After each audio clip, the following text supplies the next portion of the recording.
Hello à toi, j'espère que tu vas bien. Aujourd'hui, je te propose une vidéo sur la gestion de ton temps. Le temps étant une ressource extrêmement importante, tu l'auras déjà remarqué, puisque on peut perdre de l'argent et en refaire, on peut perdre des objets et en racheter, et en retrouver, en recréer.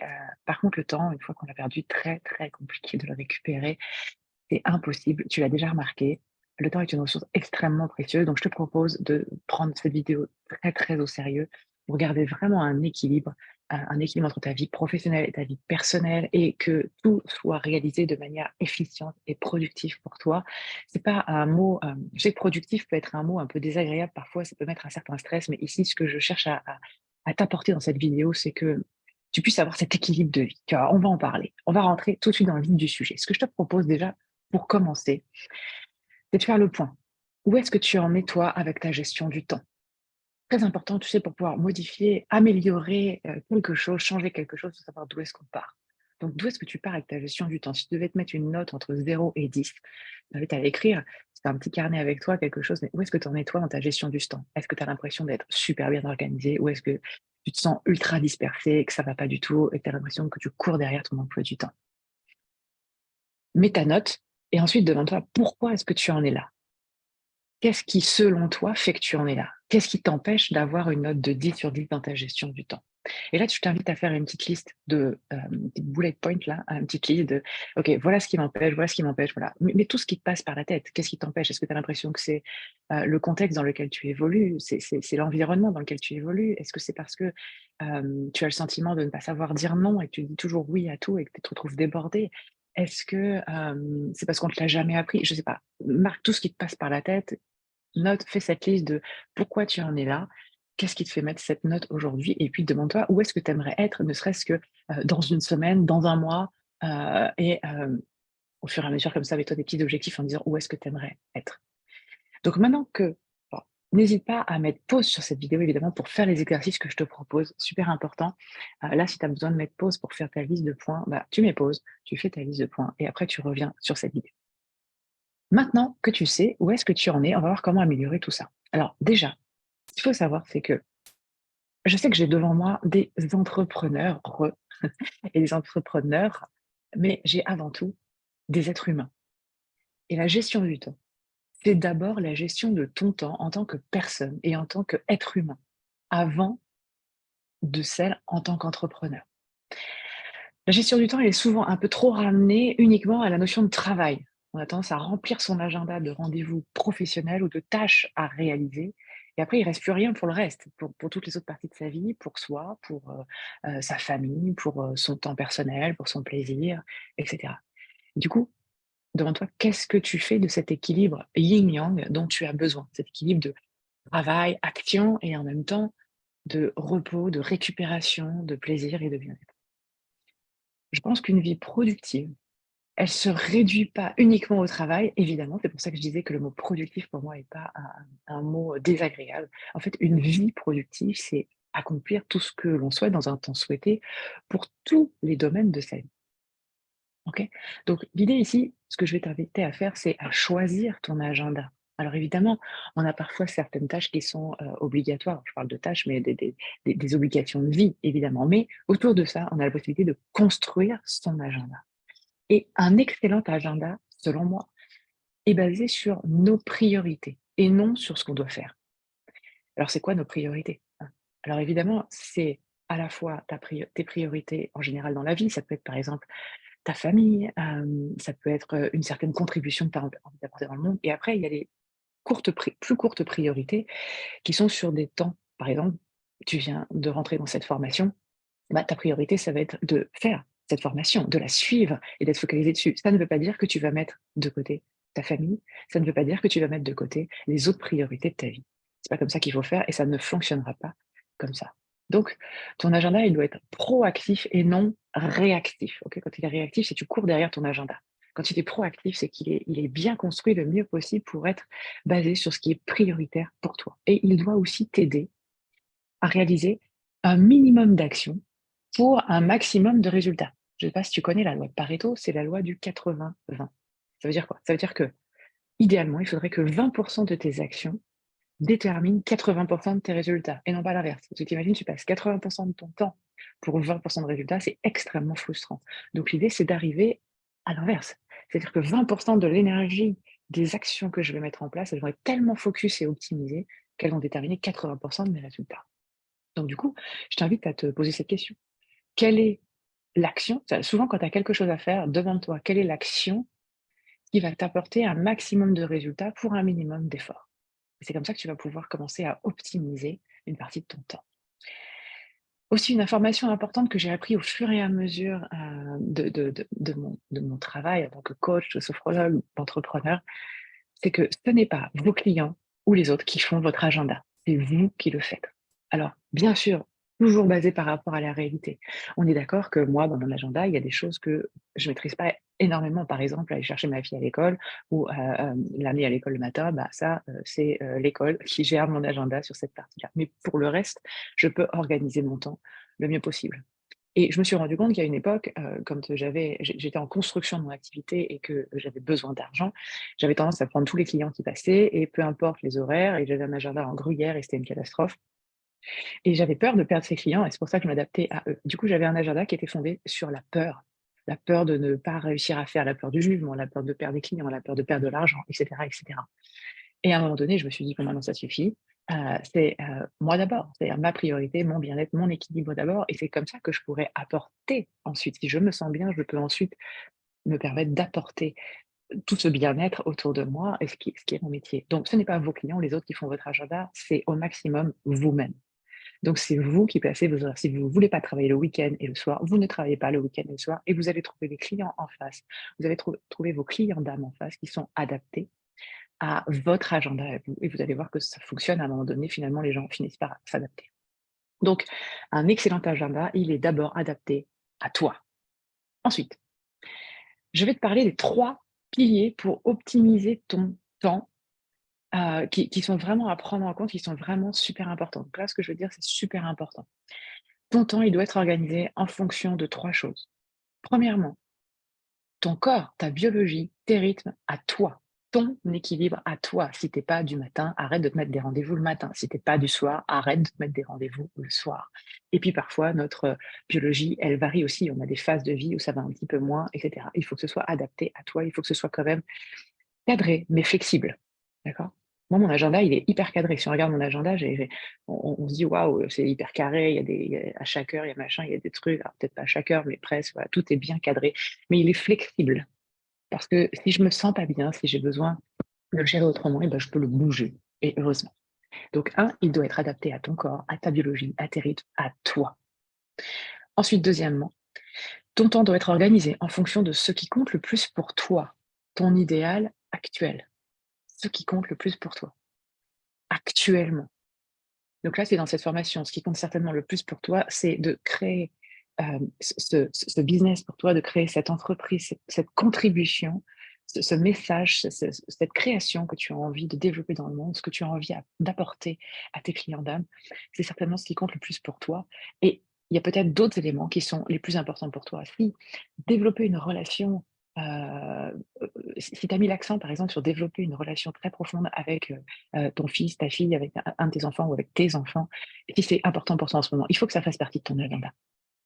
Si c'est important de développer une nouvelle relation de couple, il faut que ce soit important dans ton agenda.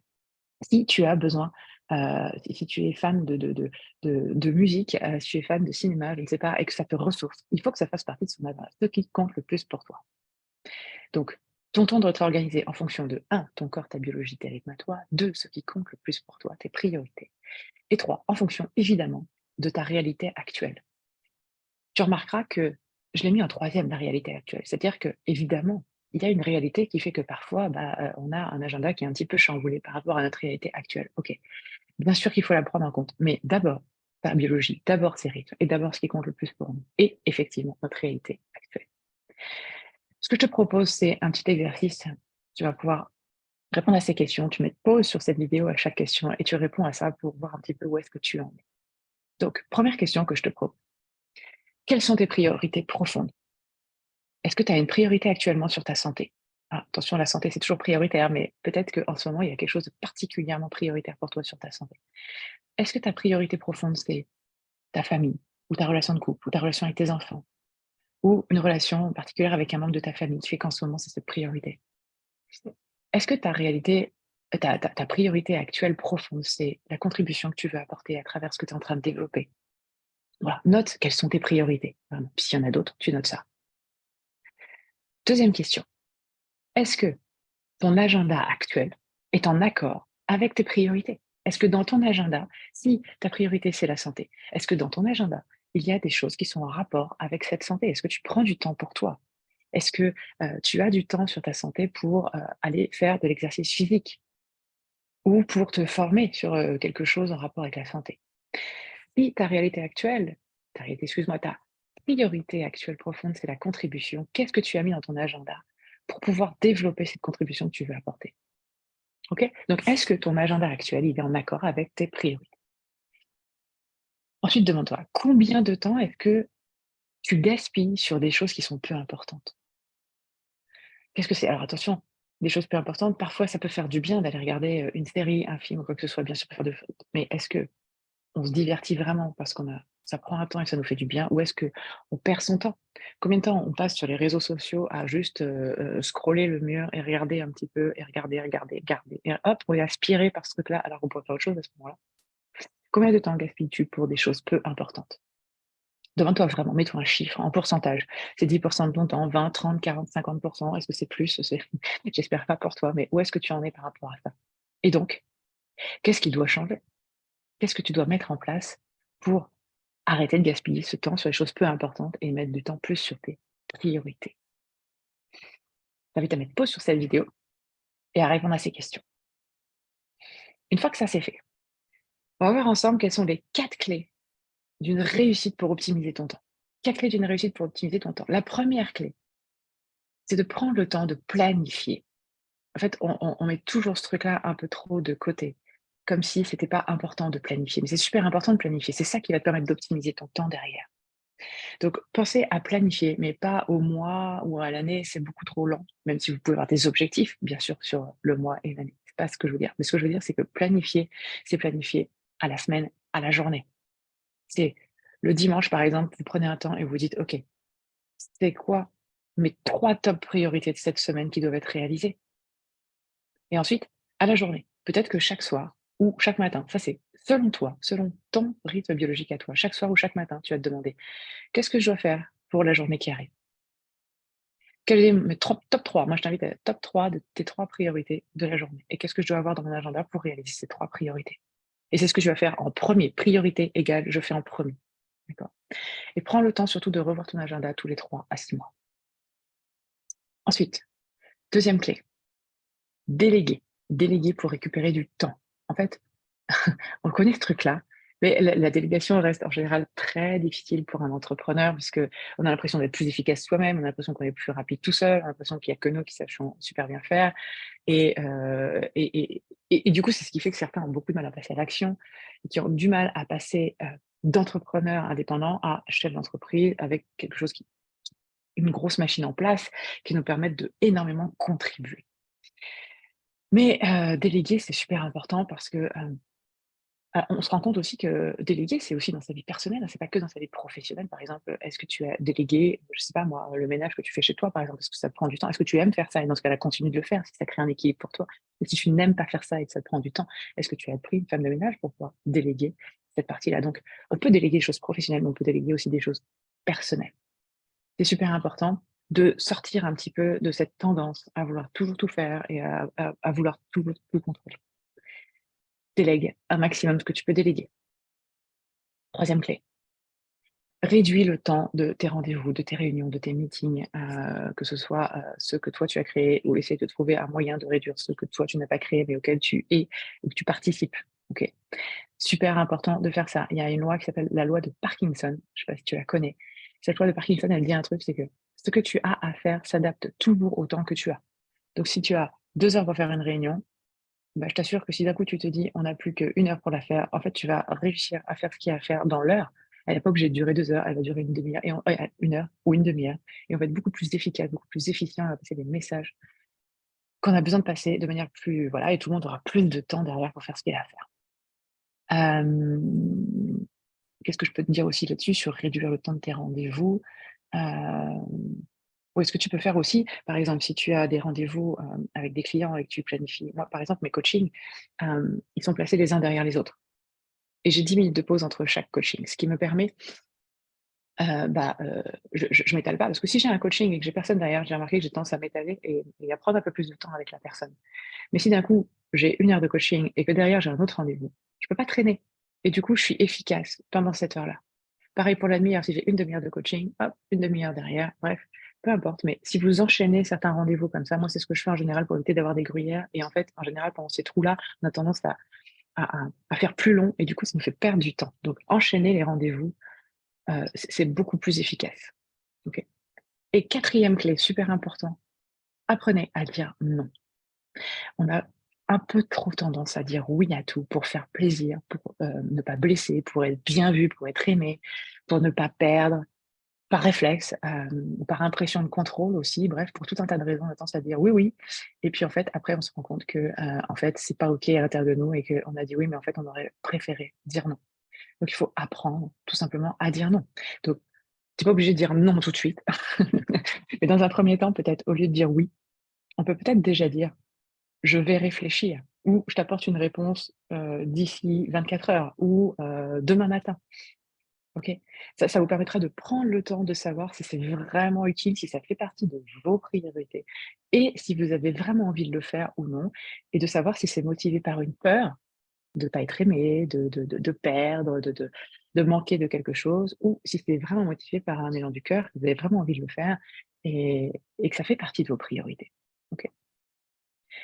Du coup, quelques petites questions par rapport à ça que je t'invite à te poser. Pareil, tu mettras pause pour pouvoir répondre à ces questions. Première question, qu'est-ce que tu peux déléguer? Je t'invite à réfléchir tout de suite. Une chose pro que tu peux déléguer. Est-ce que c'est de la compta? Est-ce que c'est de l'administratif? Est-ce que c'est du commercial? Est-ce que c'est autre chose? Qu'est-ce que tu peux déjà déléguer? Pareil sur ta partie perso. Réfléchis. Qu'est-ce que tu peux déléguer sur ta partie perso?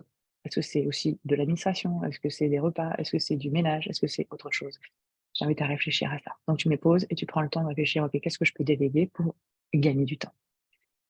Deuxième question. Quel rendez-vous ou réunion est-ce que tu peux raccourcir? Si c'est professionnel, qu'est-ce que tu peux raccourcir? Si donc c'est des meetings, des réunions et cetera et c'est personnel, est-ce que, tu peux, raccourcir des appels que tu passes à des amis? Alors il ne s'agit pas de devenir, solitaire évidemment, mais je sais pas si tu as remarqué, mais des fois on appelle un ami puis ça dure 1 heure et demie alors qu'en 1 heure, voilà et hop, on gagne une demi heure donc est-ce qu'on peut se dire: «OK, là j'ai tant de temps, j'appelle un ami, mais ça durera pas plus de temps que ça et on aura largement le temps de se dire plein de choses et ce sera super. Est-ce que c'est des déjeuners? Parfois des déjeuners qui prennent longtemps, on va déjeuner pendant 1 heure et demie, 2 heures avec quelqu'un alors qu'on peut le faire en 1 heure sans s'étouffer. Tout est possible. Est-ce qu'on peut raccourcir certaines choses? Et puis, troisième question, est-ce que tu as tendance à toujours dire oui trop vite? Quelles sont peut-être les 2 situations où tu pourrais changer et dire: «Je vais réfléchir»? Face à qui? Face à qui tu as tendance à dire oui trop souvent? Et est-ce que tu peux, à partir de maintenant, te mettre un petit post-it quelque part, sur ton écran ou je ne sais trop où pour dire: «OK, je vais réfléchir», de manière à y penser et à dire la prochaine fois: «Non, je vais pas dire oui, je vais dire: "Je vais réfléchir"». Donc je t'invite à faire pause sur cette vidéo et à répondre à ces questions. Et là déjà, tu as énormément de clés que je viens de te partager pour pouvoir gérer ton temps. Il suffit juste de répondre vraiment à ces questions, de prendre le temps de répondre à ces questions. Ça commence par là, la gestion de ton temps, de voir où est-ce que tu en es, d'améliorer au fur et à mesure. Évidemment, je ne te demande pas de révolutionner ton agenda aujourd'hui, mais en mettant des petites actions en place au fur et à mesure, c'est comme ça que tu réussiras à avoir de grands résultats sur ta gestion du temps. Je te dis à très bientôt dans une autre vidéo.